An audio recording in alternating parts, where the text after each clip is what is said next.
دخان۔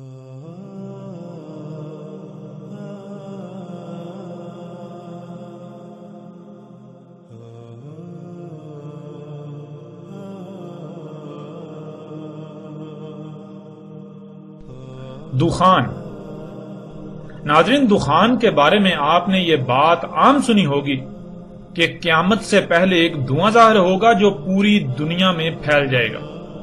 یہ قیامت کی سب سے آخری علامات میں سے ہوگا۔ حقیقت کیا ہے، اس پر کھل کر صراحت کے ساتھ بات کریں گے۔ ناظرین، گزشتہ ایک ساتھ میں آپ پر یہ بات واضح کی جا چکی کہ قیامت اور الساعۃ دونوں مختلف اشیاء ہیں۔ قیامت اللہ لائے گا، مگر الساعۃ انسانوں کے اپنے ہی مفسد اعمال کی وجہ سے آئے گی۔ الساعۃ وہ عظیم تباہی ہے جو انسانوں کے زمین و آسمانوں میں کیے گئے مفسد اعمال کے رد عمل میں سے ایک عظیم رد عمل ہے۔ یوں الساعۃ کا ذمہ دار بذات خود انسان ہوں گے۔ ناظرین، دخان علامات و اشراط الساعۃ کی سب سے آخری علامات و اشراط میں سے ایک علامت اور شرط ہے۔ حقیقت یہ ہے کہ علامات و اشراط الساعۃ میں دخان وہ آخری علامت اور شرط ہے جس کے بعد صرف دو علامات ہی بچتی ہیں۔ ان میں سے ایک عیسیٰ ابن مریم علیہ السلام کی بعثت، اور پھر سب سے آخری علامت عیسیٰ ابن مریم رسول اللہ صلی اللہ علیہ وآلہ وسلم کی موجودگی میں القاریہ ہے۔ اس کے بعد انتہائی قلیل مدت کے بعد ساعت کا قیام ہوگا، جو کہ عظیم زلزلہ ہوگا، ایسا زلزلہ کہ اگر اسے نکال دیا جائے تو پیچھے زلزلوں کی اہمیت و حیثیت ایسی رہ جائے گی جیسے کہ جسم سے تمام کی تمام ہڈی نکال دینے سے جسم کی اہمیت و حیثیت رہ جاتی ہے۔ ناظرین، آگے بڑھنے سے پہلے دخان کے بارے میں دو باتیں ذہن میں ہونا بہت ضروری ہے۔ ان میں پہلی بات یہ کہ دخان علامات الساعۃ میں سے ہے، یعنی جب دخان کا ظہور ہو جائے گا تو یہ ساعت کے بالکل سر پر آ جانے کا اعلان و علام ہوگا۔ یعنی نہ صرف الساعت کے سر پر آنے کا علام ہوگا بلکہ الساعت کے سر پر آنے کی علامت ہوگی کہ اب الساعت میں وقت بالکل ختم ہو چکا۔ اور دوسری بات یہ ہے کہ دخان ان اشراط الساعت میں سے ہے، یعنی جن وجوہات کی بنا پر الساعت آئے گی، ایسا عظیم زلزلہ آئے گا کہ تمام انسانوں کا صفحہ ہستی سے نام و نشان مٹ جائے گا۔ ان وجوہات میں سے ایک بنیادی وجہ دخان ہوں گی۔ ناظرین، اس سے پہلے کہ بات کریں دخان پر، ہم ایک بات کھول کر واضح کر دینا چاہتے ہیں، وہ یہ کہ جیسا کہ آپ گزشتہ ایک ساتھ میں دیکھ چکے ہیں کہ جن موضوعات پر بات ہوئی انہیں کھول کر واضح کیا۔ اس سے پہلے ان کے بارے میں کیسی دیو مالائی کہانیاں پھیلا دی گئی تھی، اتنی پھیلا دی گئی کہ زبان زدعام ہو گئی، جس کی وجہ سے حق بالکل چھپ کر رہ گیا۔ بالکل عین اسی طرح ساتھ کی اس علامت و شرط یعنی دخان کے بارے میں بھی کیا گیا۔ آج تک یہ پھیلا دیا گیا کہ قیامت کے قریب ایک دھواں ظاہر ہوگا، لیکن حقیقت ناظرین اس کے بالکل برعکس ہے۔ دخان عربی میں دھوئیں کو نہیں بلکہ گیسوں کو کہا جاتا ہے، اور پھر یہ دخان نہیں بلکہ دخان ہے۔ یعنی آپ سکرین پر نظر آنے والی قرآن کی اس آیت میں بھی دیکھ سکتے ہیں کہ لفظ دخان کے نون کے نیچے دو زیریں ہیں، اور عربی کا اصول ہے کہ جب بھی دو زیریں استعمال ہوتی ہیں تو پھیلاؤ آتا ہے، یعنی جمع کا صیغہ بن جاتا ہے، اور اس کے برعکس دو زبریں سکڑپن پیدا کرتی ہیں۔ اس آیت میں آپ کے بالکل سامنے ہے کہ لفظ دخان کے نیچے دو زیریں ہیں، جس سے یہ لفظ جمع کا صیغہ بن جاتا ہے، جس کے معنی ایک سے زیادہ گیسوں کے ہیں۔ اور یوں ناظرین، آج تک مذہبی طبقے کی طرف سے دیا جانے والا دھوکہ بھی چاک ہو جاتا ہے کہ جسے آج تک دھواں کہا جاتا رہا اور عام کر دیا گیا، وہ دھواں نہیں، دھواں تو واحد ہے بلکہ دخان جمع کا صیغہ ہے، جس کے معنی ایک سے زائد گیسیں ہیں۔ پھر ناظرین، اس کے علاوہ آج تک یہ بات بھی نہیں بتائی گئی کہ اس کی وجہ کیا ہوگی، کیونکہ اس کائنات میں یہ اٹل حقیقت ہے کہ ہر عمل کے پیچھے کوئی نہ کوئی وجہ ضرور ہوتی ہے، اور ہر عمل کا رد عمل بھی ہے۔ تو پھر کیا علامات و اشراط الساعۃ میں سے ایک دخان کیا عمل ہوں گی؟ اگر عمل ہوں گی تو ان کے پیچھے وجہ کیا ہوگی؟ یہ کن کا عمل ہوگا؟ اور اگر عمل کی بجائے رد عمل ہوں گی تو پھر کس کا رد عمل ہوں گی؟ وہ کون سے اعمال ہوں گے اور ان کا ذمہ دار کون ہوگا؟ ناظرین، آج تک اس پہلو کو چھپا دیا گیا۔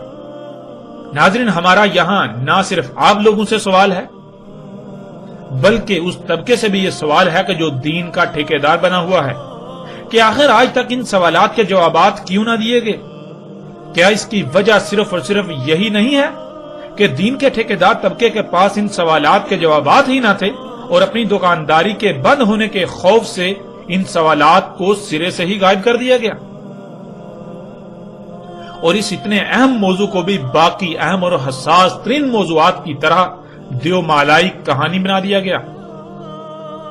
ناظرین، اللہ کے فضل سے ہم ان سوالات سمیت باقی جتنے بھی سوالات پیدا ہوں گے ہر سوال کا ہر پہلو سے جواب سامنے لائیں گے۔ اب آتے ہیں اپنے موضوع کی طرف اور سب سے پہلے یہ جان لیتے ہیں کہ لفظ دخان کے معنی کیا ہے۔ دخان کسے کہتے ہیں؟ ناظرین، یہ لفظ دخان بنا ہے دخ سے، اور دخ عربی میں گیس اور دخان عربی میں گیسوں کو کہتے ہیں۔ وہ گیسیں جن سے مادہ وجود میں آتا ہے، خواہ وہ مائع حالت میں ہو یا پھر ٹھوس حالت میں، پھر یہی مادہ جب دوبارہ کیمیائی عوامل سے گزرتا ہے تو اس سے خارج ہونے والی گیسوں کو دخان کہا جاتا ہے۔ ناظرین، آگے بڑھنے سے پہلے یہ بات لازم ہے کہ لفظ دخان کو صحیح طور پر سمجھ لیا جائے۔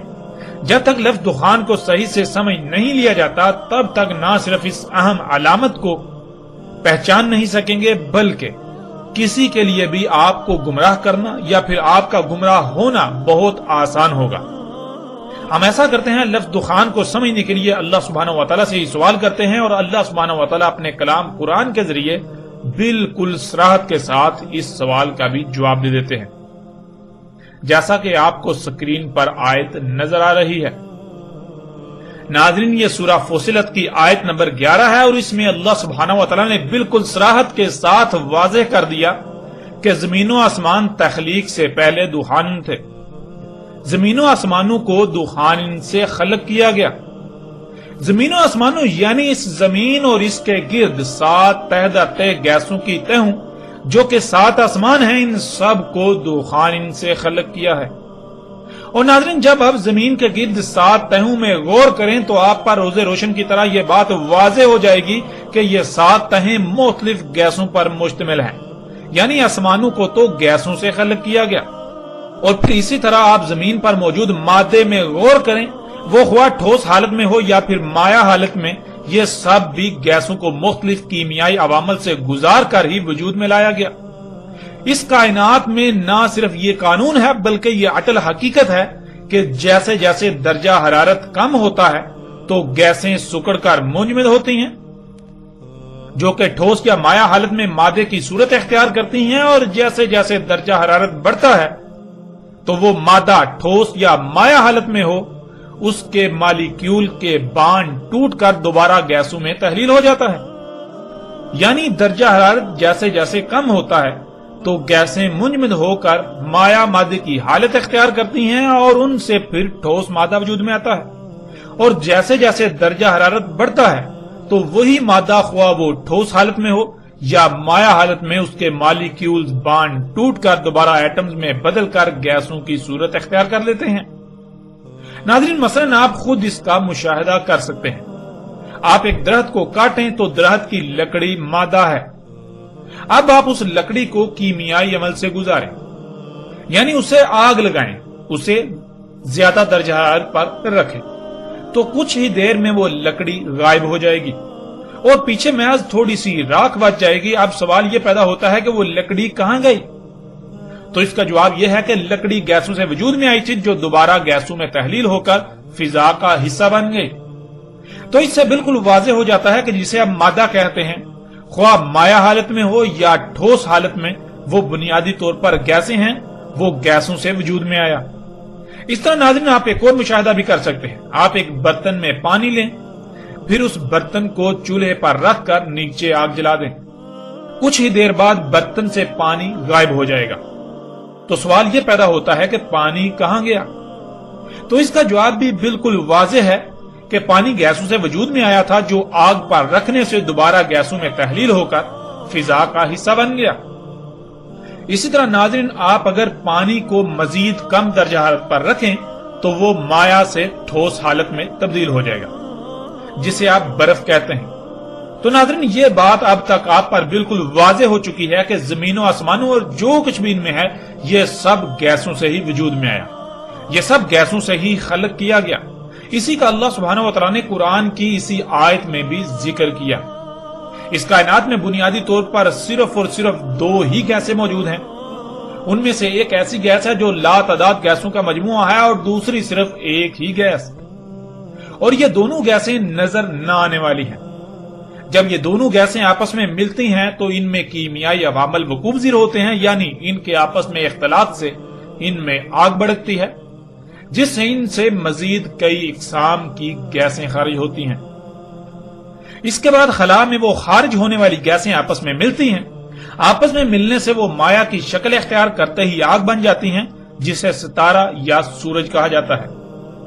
وہ آگ کا گولا اس وقت تک جلتا ہے جب تک کہ اس میں موجود تمام گیسیں الگ الگ ہو کر فضا میں نہیں بکھر جاتی اور پیچھے ٹھوس مادے کی شکل اختیار نہیں کر لیتی۔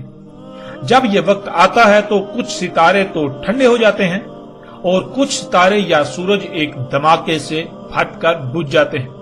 ان کے پھٹنے سے ان میں وجود میں آنے والا مادہ ٹکڑے ٹکڑے ہو جاتا ہے اور پھٹنے سے جو رفتار پیدا ہوتی ہے اسی رفتار سے وہ ٹکڑے یعنی سیارچے خلا میں تیرنا شروع کر دیتے ہیں۔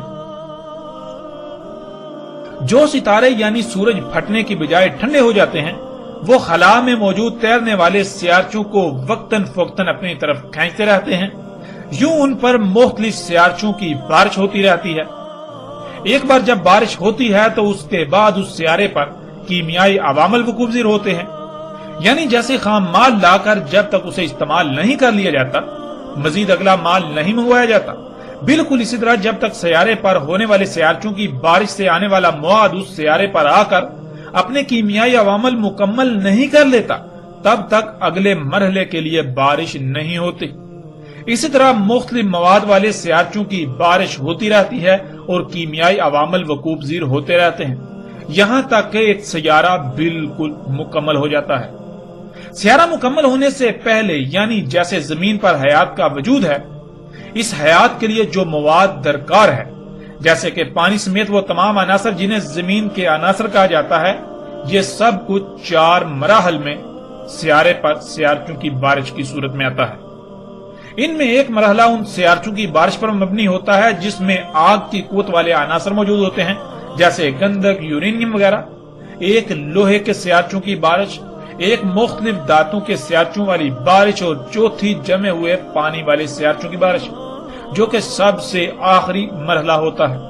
آخری مرحلے سے پہلے جتنی بھی سیارچوں کی بارشیں ہوتی ہیں اور ہر مرحلے میں جب وہ مواد جو خلا سے آتا ہے وہ کیمیائی عوامل سے گزرتا ہے تو اس سے مختلف گیسیں خارج ہوتی ہیں جو کہ سیارے کے گرد حصار کی صورت میں اکٹھا ہوتی رہتی ہیں، اور جب آخری بارش ہوتی ہے پانی کے سیارچوں والی تو وہ سیارچے جب کیمیائی عوامل سے گزرتے ہیں یعنی حرارت ملنے سے پگھلتے ہیں تو ان سے خارج ہونے والی گیسیں نہ صرف پہلے اکٹھا ہونے والی گیسوں کو اس ترتیب سے اوپر دھکیلتی ہیں کہ وہ اوپر 6 تہوں میں تہ در تہ تقسیم ہو جاتی ہیں، بلکہ پانی کے سیارچوں سے خارج ہونے والی گیسوں ہائیڈروجن و آکسیجن سے بھی سیارے کے گرد پہلی تہ وجود میں آ جاتی ہے، جسے اس زمین کے گرد ہم پہلا آسمان کہتے ہیں، جو سطح زمین سے لے کر 3 سے 12 کلومیٹر تک بلند ہے۔ یوں نہ صرف ایک سیارہ مکمل ہوتا ہے جیسے ہماری زمین مکمل ہوئی، بلکہ اس کے گرد گیسوں کے ساتھ تہ در تہ آسمانوں کا ایک پیچیدہ ترین حصار قائم ہو جاتا ہے جو نہ صرف زمین یعنی اس سیارے کے لیے لباس کی حیثیت رکھتا ہے بلکہ زمین کو لاتعداد آفتوں سے محفوظ رکھتا ہے، جو زمین پر حیات کی بقا کی ضمانت ہوتا ہے۔ ناظرین، اس کے بعد اس پانی کے سیارچوں سے وجود میں آنے والے سمندروں سے زمین پر نظام حیات کا آغاز ہوتا ہے، اور بالکل یہی سب اس زمین پر ہوا اور بالکل اس طرح یہ زمین ہماری وجود میں آئی۔ یہ مجموعی طور پر 12 مراحل ہوتے ہیں، یعنی 12 مراحل میں مختلف مواد کی مختلف شہابیوں کی زمین پر یعنی کسی سیارے پر بارشیں ہوتی ہیں. جب وہ 12 مراحل مکمل ہو جاتے ہیں تو وہ سیارہ مکمل ہو جاتا ہے، اور اس وقت اس کائنات میں، اس پوری کائنات میں صرف اور صرف ایک ہی سیارہ یعنی سیارہ مکمل ہوا، اور وہ ہے زمین. باقی خلاؤں میں جو آپ کو سیارے نظر آتے ہیں وہ سب کے سب تکمیلی کے مراحل سے گزر رہے ہیں، اور وہ ستارے جو آپ کو نظر آتے ہیں وہ ان سیاروں کی تکمیلی کے لیے مواد کو پروڈیوس کر رہے ہیں، مواد پیدا کر رہے ہیں، مواد تیار کر رہے ہیں. ناظرین، اب تک آپ پر یہ واضح ہو چکا کہ یہ سب کچھ گیسوں سے ہی وجود میں آیا، اور جب مادے کو کیمیائی عوامل سے گزارا جائے تو اس سے پھر گیسیں خارج ہوتی ہیں. ان گیسوں کو عربی میں دخان کہتے ہیں.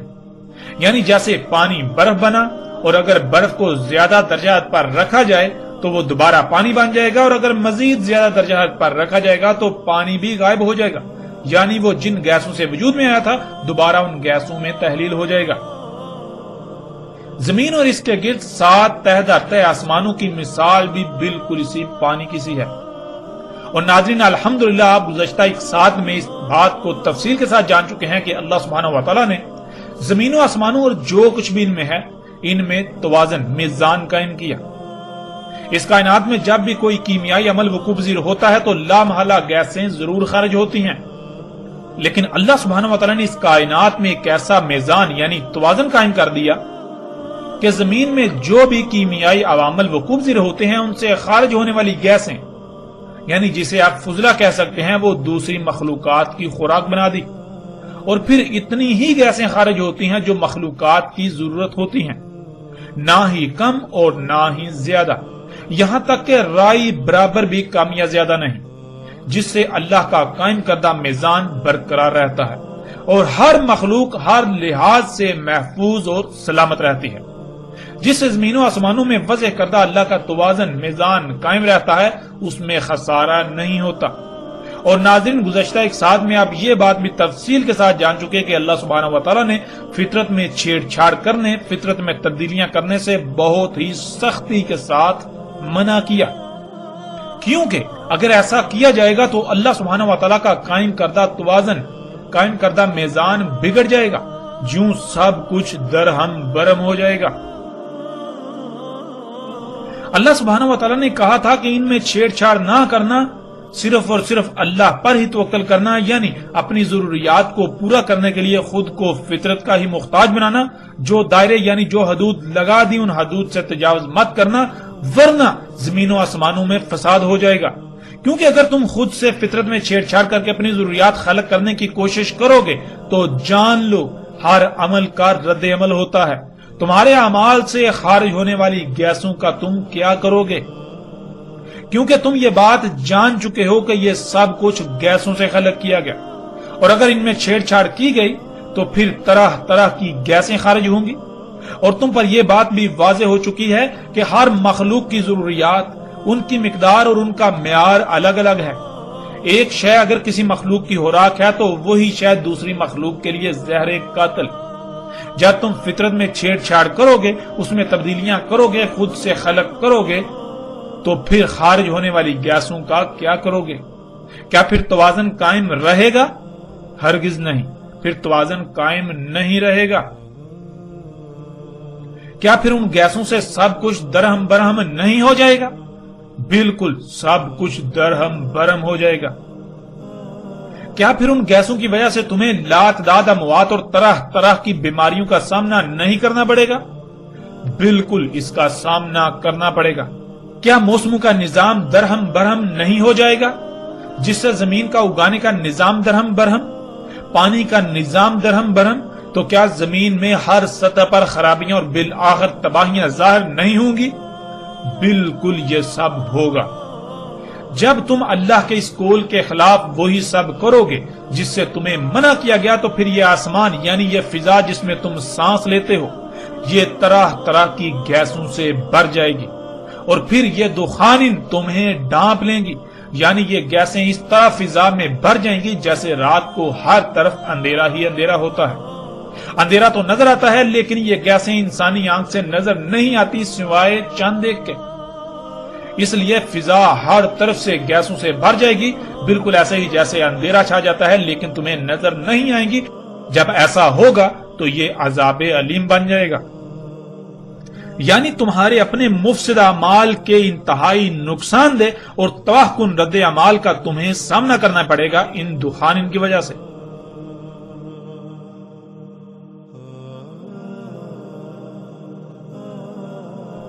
یہ تھی ناظرین دخان علامات و اشراط الساعۃ میں سے ایک۔ جب ناظرین آپ نے اس کائنات کی زمین و آسمانوں کی تخلیق کو سمجھ لیا، آپ کو یہ پتہ چل گیا کہ یہ سب کچھ گیسوں سے ہی خلق ہوا ہے، اور جب بھی اس کائنات میں زمین و آسمانوں میں کوئی بھی عمل ہوگا، کوئی بھی کیمیائی عمل ہوگا تو اس سے گیسیں خارج ہوں گی۔ ان گیسوں کو اللہ سبحانہ و تعالیٰ نے دخان کہا۔ جب آپ نے یہ بات سمجھ لی تو دخان جو کہ علامات و اشراط الساعۃ میں سے ایک ہے اور سب سے آخری علامات و اشراط میں سے ایک ہے، اسے سمجھنا آپ کے لیے بالکل آسان ہو جائے گا۔ اور اسی کا ناظرین اللہ سبحانہ و تعالیٰ نے قرآن کی سورہ دخان میں بھی ذکر کیا۔ سورہ دخان میں بھی اللہ سبحانہ و تعالیٰ نے زمین و آسمانوں کی تخلیق کو محور بنایا، اور پھر زمین و آسمانوں کی تخلیق جو ان کی پیچیدگیاں ہیں ان کا ذکر کیا۔ یہ بات واضح کی کہ اللہ سبحانہ و تعالیٰ نے زمین و آسمانوں کو کس طرح خلق کیا۔ اگر تم ان میں پنگے لوگے، ان میں چھیڑ چھاڑ کرو گے تو پھر نتیجہ کیا نکلے گا؟ اسی کا اللہ سبحانہ و تعالیٰ نے سورہ دخان میں ذکر کیا۔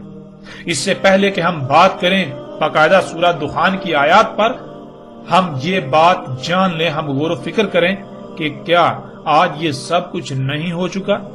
کیا انسانوں نے فطرت کو رب بنانے کی بجائے، فطرت پر توکل کرنے کی بجائے، اپنی ضروریات کو پورا کرنے کے لیے فطرت پر انحصار کرنے کی بجائے، فطرت پر توکل کرنے کی بجائے خود سے سب کچھ خلق نہیں کیا؟ ناظرین ذرا اپنے ارد گرد نگاہ دوڑائیں، اپنے ہی گریبان میں جھانکیں اور دیکھیں، کیا اپنی ضروریات کو پورا کرنے کے لیے آج فطرت پر انحصار کیا جا رہا ہے یا اس سے برعکس مصنوعی اشیاء پر؟ انسان خود سب کچھ خلق کر رہا ہے اللہ کے مقابلے پر، فطرت کے مقابلے پر؟ ذرا غور تو کریں، ذرا غور کریں۔ آپ اپنی سواری کی حاجت کو پورا کرنے کے لیے فطرت پر انحصار کرتے ہوئے گدھے، گھوڑے، خچر جو فطرت نے آپ کو سواری کی ضرورت کو پورا کرنے کے لیے عطا کیے، آپ کے لیے خلق کیے، ان پر توکل کر رہے ہیں، ان پر انحصار کر رہے ہیں، یا پھر مصنوعی ذرائع جو آپ نے خلق کیے ان پر انحصار کر رہے ہیں؟ حقیقت آپ کے سامنے ہے۔ اور جب یہ ذرائع خلق کیے جاتے ہیں تو پھر کیا طرح طرح کی گیسیں خارج نہیں ہوتی؟ پھر ناظرین غور کریں، وہ گیسیں کہاں جاتی ہیں؟ کیا ان گیسوں سے یہ فضا، یہ پہلا آسمان جس میں آپ رہ رہے ہیں، سانس لے رہے ہیں، یہ ہر طرف سے نہیں بھر چکا؟ اس طرح ناظرین آپ جو کچھ بھی استعمال کرتے ہیں، آپ جن اشیاء سے اپنی ضروریات پوری کرتے ہیں، کیا آپ فطرت پر انحصار کر رہے ہیں یا پھر مصنوعی اشیاء پر؟ اور پھر وہ اشیاء کیسے خلق کی جاتی ہیں؟ جہاں جن کارخانوں میں وہ اشیاء خلق کی جاتی ہیں، ذرا غور کریں ان کارخانوں سے خارج ہونے والی گیسیں کہاں جاتی ہیں؟ کیا ان کارخانوں سے گیسیں خارج نہیں ہو رہی؟ اگر خارج ہو رہی ہیں تو وہ گیسیں خارج ہونے کے بعد کہاں جاتی ہیں؟ ذرا غور تو کریں، کیا ان گیسوں سے یہ فضا نہیں بھر چکی؟ آج حقیقت ہر لحاظ سے آپ کے سامنے ہے۔ پھر ان طوفان، ان طرح طرح کی گیسوں کی وجہ سے اس زمین پر آباد انسانوں سمیت تمام مخلوقات کو کن ہلاکتوں کا سامنا ہے، یہ بھی آج آپ سے چھپا ہوا نہیں رہا، اس سب کو بھی آپ اپنی آنکھوں سے دیکھ رہے ہیں۔ کیا ناظرین اب بھی علامات و اشراط الساعۃ کی سب سے آخری علامات میں سے ایک دخان بالکل کھل کر واضح نہیں ہو چکی؟ کیا آج آپ اپنی آنکھوں سے نہیں دیکھ رہے؟ کیا آج آپ اسی وقت میں موجود نہیں ہیں؟ آج آپ اسی وقت میں موجود ہیں۔ ذرا اپنی آنکھیں کھولیے، غور و فکر کیجئے اس سے پہلے کہ دیر ہو جائے۔ آپ سے سوال ہے کہ آپ ان حقائق کا کس طرح انکار کر سکتے ہیں؟ یہ تو سب کچھ کھلم کھلا آپ کے سامنے ہے، یہ کوئی دیو مالائی کہانیاں نہیں ہیں، یہ حق ہے جسے آپ آج اپنی آنکھوں سے دیکھ رہے ہیں۔ اور ناظرین اگر یہ دخان نہیں ہے تو پھر یہ کیا ہے؟ کیا ہے؟ کیا اللہ سبحانہ و تعالیٰ نے اس کا ذکر نہیں کیا؟ اگر اس کا ذکر کیا تو پھر یہ کیا ہے؟ اللہ سبحانہ وتعالی نے اس کا کس طور پر ذکر کیا، کیسے ذکر کیا؟ اگر یہ دخان نہیں ہے، اگر یہ دخان نہیں ہے تو آپ کو ثابت کرنا پڑے گا کہ یہ دخان نہیں ہے، یعنی یہ طرح طرح کی گیسیں نہیں ہیں، یہ وہ گیسیں نہیں ہیں کہ جن سے یہ سب اللہ نے خلق کیا۔ اپنی آنکھیں کھولیں اس سے پہلے کہ دیر ہو جائے، اپنی آنکھیں کھولیں۔ ناظرین، اب بھی کیا کوئی شک رہ جاتا ہے؟ نہ صرف اللہ سبحانہ و تعالی نے قرآن میں یہ بات واضح کر دی کہ زمین و آسمانوں اور جو کچھ بھی ان میں ہے یہ سب کا سب گیسوں سے خلق کیا گیا ہے، بلکہ آپ خود بھی اس کا مشاہدہ کر سکتے ہیں۔ وہ لوگ جو کیمسٹری کا تھوڑا سا بھی علم رکھنے والے ہیں وہ یہ بات جانتے ہیں کہ یہ سب کچھ گیسوں سے خلق کیا گیا، اور جو کیمسٹری کا علم نہیں رکھتے ان کے لیے بھی یہ بات جاننا رائی برابر بھی مشکل نہیں ہے۔ وہ ایسا کریں، ایک لکڑی کا ٹکڑا لیں، اسے آگ لگائیں اور تھوڑی دیر بعد جب پیچھے چند گرام راکھ رہ جائے تو غور کریں کہ وہ لکڑی کہاں گئی۔ جب غور کریں گے تو ان پر یہ بات کھل کر واضح ہو جائے گی کہ لکڑی جو کہ مادہ تھا وہ گیسوں کو مختلف کیمیائی عوامل سے گزار کر وجود میں لایا گیا تھا، دوبارہ کیمیائی عمل سے گزرنے کے بعد وہ گیسوں میں تبدیل ہو گیا جن سے وہ وجود میں آیا تھا۔ ایسے ہی پانی کو آگ پر رکھیں تو وہ دیکھتے ہی دیکھتے گیسوں میں تحلیل ہو کر فضا میں بکھر جائے گا۔ جو کچھ دیر پہلے پانی تھا، مائع حالت میں مادہ تھا، وہ گیسوں میں بدل چکا۔ اس طرح آپ اگر کسی برتن میں ٹھنڈا پانی بھریں اور اسے گرمی والی جگہ پر رکھ دیں تو دیکھتے ہی دیکھتے اس برتن کے بیرونی حصے پر شبنم کے قطروں یا پسینے کی طرح پانی نظر آنا شروع ہو جائے گا۔ تو سوال یہ پیدا ہوتا ہے کہ برتن کی بیرونی پرت پر پسینے کی طرح پانی کی تہ کہاں سے وجود میں آ گئی؟ جب غور کریں گے تو آپ پر یہ بات واضح ہو جائے گی کہ وہ پانی اسی فضا میں گیسوں کی صورت میں موجود تھا۔ کم درجہ حرارت جو کہ ان گیسوں کا نقطہ انجماد تھا، اس کی وجہ سے وہ گیسیں منجمد ہو کر پانی کی صورت اختیار کر گئیں اور برتن کی بیرونی پرت پر چپک گئیں۔ ناظرین، یہی مشاہدہ آپ کسی ایسی جگہ بھی کر سکتے ہیں جہاں پانی بالکل بھی نہ ہو۔ مثلا آپ کسی ایسے صحرا میں موجود ہوں جہاں دور دور تک پانی کا نام و نشان بھی نہ ہو۔ وہاں اگر آپ کے پاس ایک عدد پنکھا اور ایک عدد ایسا برتن ہو جس کے اندر ٹھنڈک ہو، یعنی درجہ حرارت انتہائی کم ہو، آپ اس پنکھے کو برتن کے اوپر اس طرح فٹ کریں کہ وہ باہر سے ہوا کو برتن کے اندر دھکیلتا رہے۔ اندر کم درجہ حرارت ہونے کی وجہ سے وہ ہوا منجمد ہو کر پانی کی صورت اختیار کرتی رہے گی۔ یوں کچھ ہی وقت میں آپ پینے کے لیے بالکل صاف پانی حاصل کر سکتے ہیں۔ تو ناظرین، سوال یہ پیدا ہوتا ہے کہ جہاں پانی کا قطرہ بھی نہ تھا، قطرہ تو دور پانی کا تصور تک بھی نہ تھا، وہاں وہ پانی آپ کے برتن میں کیسے آ گیا؟ اس کا جواب بالکل واضح ہے۔ پانی گیسوں سے وجود میں آتا ہے، جب ان گیسوں کو کیمیائی عوامل سے گزارا گیا تو وہ منجمد ہو کر پانی کی صورت اختیار کر گئی۔ ناظرین، بالکل اسی طرح زمین و آسمانوں اور جو کچھ بھی ان میں ہے یہ سب کا سب گیسوں سے ہی خلق کیا گیا، جو کہ آپ خود کئی مشاہدات کر چکے ہیں۔ کائنات میں جب بھی کوئی عمل ہوتا ہے تو رد عمل کے طور پر گیسیں لازماً خارج ہوتی ہیں۔ اللہ سبحانہ و تعالی نے سب کچھ قدر کے ساتھ، پورے حساب کتاب، علم اور حکمت کے ساتھ خلق کیا۔ اللہ نے جو نظام وضع کر دیا، جب تک زمین و آسمانوں میں سب کچھ ویسا ہی رہے گا، اسی نظام کے تابع رہے گا، تو رائی برابر بھی فساد کا اندیشہ نہیں۔ تب تک میزان میں رائی برابر بھی خسارہ نہیں ہوگا، رائی برابر بھی خرابی نہیں ہوگی۔ ورنہ اگر اس کے علاوہ اوروں کو الہ بنایا جاتا ہے تو پھر یہ میزان برقرار نہیں رہے گا۔ آپ غور کریں، آج پوری دنیا میں کیا ہو رہا ہے؟ کیا اللہ کے علاوہ اوروں کو الہ نہیں بنایا جا چکا؟ حقیقت آپ کے سامنے ہے۔ جب اوروں کو الہ بنایا جا چکا تو پھر کیا گیسیں خارج نہیں ہو رہی؟ یہ سب بھی آپ کی آنکھوں کے سامنے ہو رہا ہے۔ تو پھر کیا یہ گیسیں زمین و آسمانوں میں سب کچھ تباہ و برباد کر کے نہیں رکھ دیں گی؟ بالکل، یہ سب بھی آج آپ اپنی آنکھوں سے ہوتا ہوا دیکھ رہے ہیں۔ ناظرین، جب یہ سب آپ اپنی آنکھوں سے دیکھ رہے ہیں، اس اٹل حقیقت کو اپنی آنکھوں سے دیکھ رہے ہیں، تو پھر اس سے انکار کس صورت کر سکیں گے؟ یہ دخان کیا آج پوری دنیا کے انسانوں کے لیے عذاب علیم نہیں بن چکے؟ عذاب انعام کی ضد ہے، اور انعام کہتے ہیں احسن عمل کے رد عمل کو جو احسن ہوتا ہے، اور بندے کے لیے اس کے رب کی طرف سے انعام کہلاتا ہے۔ اور اس کے برعکس مفسد عمل کا رد عمل بھی برا ہی آتا ہے، جو کہ اس کے رب کی طرف سے اس کے لیے سزا کہلاتا ہے، جسے عربی میں عذاب کہتے ہیں۔ تو ناظرین، کیا آج یہ دخان پوری دنیا کے لیے عذاب علیم نہیں بن چکی؟ یعنی یہ دخان پوری دنیا کے انسانوں کے اپنے ہی برے مفسد اعمال کا رد عمل نہیں ہے، اور ان کی وجہ سے انہیں طرح طرح کی بیماریوں، اموات، مصائب، تکالیف و تباہیوں کا سامنا نہیں کرنا پڑ رہا؟ بالکل انہی دخان کی وجہ سے آج پوری دنیا کے انسانوں کو طرح طرح کی ہلاکتوں کا سامنا کرنا پڑ رہا ہے۔ ناظرین، حقیقت بالکل واضح ہے، اور دنیا کی کوئی طاقت اس حقیقت کا رد نہیں کر سکتی۔ حق اس قدر کھل جانے کے باوجود بھی جو لوگ حق کا انکار کریں گے تو ان قریب وہ ذلت آمیز ہلاکت کا شکار ہوں گے۔ تب ان کے پاس سوائے پچھتاوے کے کچھ نہیں رہے گا۔ تب وہ چیخ چیخ کر حق کو تسلیم کرنے کا اعلان کریں گے، مگر تب انہیں ماننا کوئی نفع نہ دے گا، بلکہ وہ ماننا فرعون کے ماننے کی مثل ہوگا۔ ناظرین، اب آتے ہیں قرآن میں سورہ دخان کی طرف، اور سورہ دخان سے علامات و اشراط الساعۃ کی آخری علامات و اشراط میں سے الدخان کو جان لیتے ہیں، اور اللہ سبحانہ و تعالی نے قرآن میں اس بارے میں کیا رہنمائی، اس کو بھی ہر لحاظ سے کھول کر آپ کے سامنے رکھتے ہیں۔